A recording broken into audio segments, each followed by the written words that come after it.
CRS News.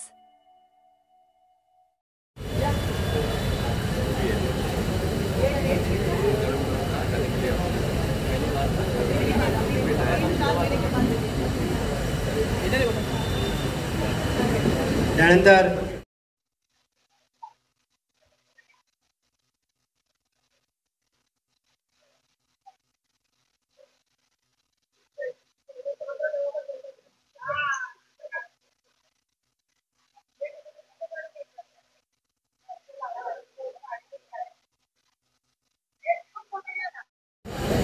दरवर्षी आपण ठरल्याप्रमाणे ऑगस्ट महिन्यात आपण घेतो आणि त्याप्रमाणे नियमितप्रमाणे याही वर्षी आपण इथे रक्तदान शिबिर घेतलंय आणि 160 जणांची नोंदणी झाली आहे।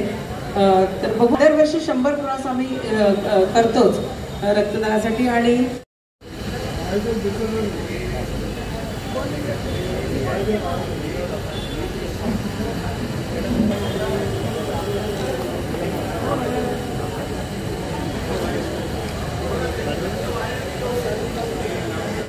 साहेबांची शिकवण होती की 80% समाजकार्य आणि 20% राजकारण। मला असं वाटतं आता सर्वच जण 100% समाजकार्य करायला लागले आहे। दुसरी गोष्ट की ही पहिल्यापासूनची प्रथा होती की जेव्हा कोणाला जेव्हा अडचण वाटेल, रस्त्यावर खड्डा पडला तरी तिथे शिवसैनिकच उभा राहतो, तोच मदतीला येतो। मग पहिली अँब्युलन्स ती पण शिवसेनेचीच असते की ती रात्री केव्हाही असू दे, तर शिवसैनिकाची अँब्युलन्स लगेच पळते। समाजात कुठेही काही अडचणी आल्या तर पहिला फोन आमच्यासारख्याला येतो, कारण की लोकांच्या मनात ही मानसिकता झालेली आहे की कुठेही अडचण असेल, कुठेही काय त्रास असेल तर त्याचं सोल्युशन फक्त शिवसैनिकांकडे आणि शिवसैनिकांकडे धाव घेतात। त्या पद्धतीने रक्तदानासाठी मग हॉस्पिटल असू दे, शाळा असू दे, वेगवेगळ्या ठिकाणी काही अडचणी आल्या तर तिथे शिवसैनिक धावून जातो आणि मदतीचा हात देतो। त्याचप्रमाणे म्हणून आताही रक्तदानासाठी सगळेजण अगदी तत्पर झाले। कालचा सण असतानाही आज बऱ्यापैकी रक्तदानाला सगळ्यांनी उपस्थिती लावली आहे। जेव्हा एखादी कार्यकर्ता चांगल्या प्रकारे काम करत असतो तो सगळ्यांना हवा असतो आणि त्यामुळे प्रत्येकाची इच्छा असते, इच्छा प्रकट करणं हे काही वाईट नाहीये, पण स्वतःच्या मनाचा कौल हा खूप महत्वाचा असतो आणि मला असं वाटतं मनाची जेव्हा सांगड होते तेव्हा सगळ्या गोष्टी चांगल्या पद्धतीने घडत असतात। अंजलीताई नाईक आणि शाखा क्रमांक 147 दोन्ही शाखा प्रमुख सर्व पदाधिकारी यांच्या वतीने सर्वसामान्य नागरिकांना जी रक्ताची गरज भासते त्यासाठी या शाखा क्रमांक वतीने अंजली नाईक यांच्या वतीने आज या ठिकाणी भव्य रक्तदान शिबिर घेण्यात आलेलं आहे। सकाळी 10 वाजल्यापासून या रक्तदानाला सुरुवात झालेली आहे। मी या ठिकाणी शुभेच्छा देत असताना या ठिकाणी अंजलीताई नाईक, त्याचप्रमाणे शाखेचे सर्व पदाधिकारी आणि खास करून जे रक्तदाते सकाळी 10 वाजल्यापासून या ठिकाणी उपस्थित आहेत, रक्तदान करत आहेत, त्यांचं देखील मी अभिनंदन करतो। कारण आपल्याला माहिती आहे मुंबईसारख्या मेट्रो शहरामध्ये हॉस्पिटलमध्ये खूप मोठा ताण असतो। त्याचप्रमाणे जसे जसे काही ऍक्सिडेंट्स होतात किंवा मोठे ऑपरेशन असतात त्यावेळेला लोकांना रक्ताची गरज भासते। त्यावेळेला तो माणूस जर मुंबईमध्ये कुठे त्याला आसरा वाटत असेल तर तो असतो शिवसेना शाखेचा। शिवसेनेच्या शाखेकडे माणूस येतो रक्तदान घेण्यासाठी किंवा या ठिकाणी रक्त मिळवण्यासाठी। त्यामुळे शिवसेनेची शाखा ही नेहमी गजबजलेली असते। त्यामुळे अशा प्रकारचे उपक्रम लोकप्रतिनिधी आणि आमचे शाखेचे पदाधिकारी राबवतात, त्यामुळे लोकांना त्याचा फायदा होतो आणि देशात त्याचा फायदा होतो। अशा प्रकारचे उपक्रम राबवावे। अंजलीताई नाईक या ठिकाणी शिवसेनेमध्ये काम सुरू केल्यापासून त्यांनी छत्री वाटपाचं घेतलं, त्याचप्रमाणे व्हॉलीबॉल स्पर्धा घेतलेल्या आहेत, क्रिकेटच्या स्पर्धा घेतलेल्या आहेत। असे विविध उपक्रम तरुणांपासून सर्व महिलांपर्यंत सर्व उपक्रम या ठिकाणी त्या राबवत आहेत। त्यांच्या कार्याला माझ्याकडून शुभेच्छा। धन्यवाद।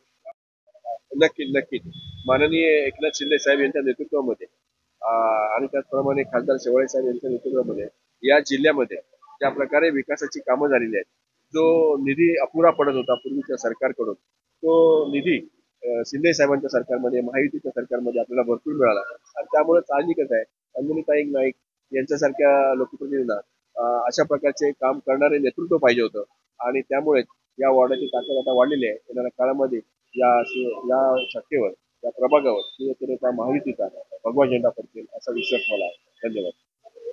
बहुत अच्छा है कि अंजलि ताई आई यहाँ पर, लेकिन बहुत मराठी येऊन हिंदी में बोलू? हाँ खूप उशिरा आल्या अंजली ताई खऱ्या शिवसेनेत, कारण की आमची इच्छा होती त्या गेल्या 3 वर्षापासून याव्या.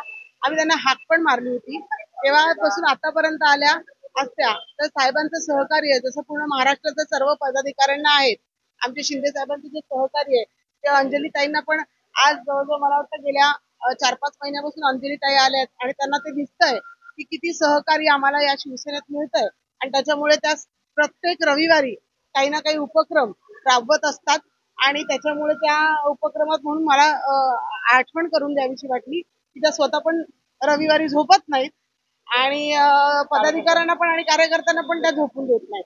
आणि छान आहे अंजली ताई, गेल्या आठवड्यात पण त्यांनी गुणगौरव सोहळा ठेवला होता, त्या छत्री वाटप ठेवली होती, तर त्याच्यामुळे आणि आज रक्तदान शिबिर म्हणजे मानवता धर्म पाळण्याचा जो स्तुत्य उपक्रम आहे तो त्यांनी राबवलाय आणि आज जवळजवळ त्यांनी मला सांगितलं की रजिस्टर 160 रक्तदाते आहेत आणि त्यातले आतापर्यंत आमच्या समोरच अवघ्या 1 तासात 25 रक्तदात्यांनी रक्तदान केलेलं आहे.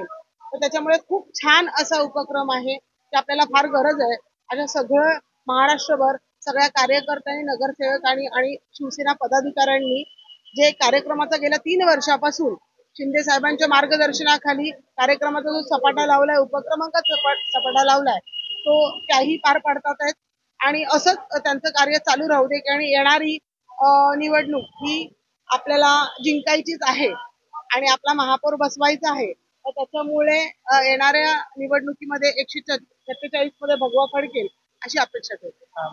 की आधी असं वाटत होतं 3 वर्षापूर्वी की काही चूक घडली आहे का, की पक्षाचं विभाजन झालं, पण आज लोकांना कळतंय गेल्या 3 वर्षापासून माननीय उपमुख्यमंत्री एकनाथ शिंदे साहेब जे तत्कालीन मुख्यमंत्री होते, त्यांचे मुख्यमंत्री असतानापर्यंत त्यांनी अनेक योजना आणल्या आणि मग एवढंच नव्हे तर त्यांनी एसटीचा प्रवास मोफत केला अर्धा महिलांना, वृद्धांना एसटीचा प्रवास मोफत केला. त्याचबरोबर मला वाटतं त्यांनी रस्त्याचे काँक्रिटीकरण सगळीकडे महाराष्ट्रभर केलेले आहेत. वसतिगृह, नवनवीन वसतिगृह आता मी परवाच उद्घाटन केलेलं आहे. सामाजिक न्याय विभागाने वसतिगृहाचे 1000 मुलांचं वसतिगृह आपल्या चेंबूर विभागातच झालं.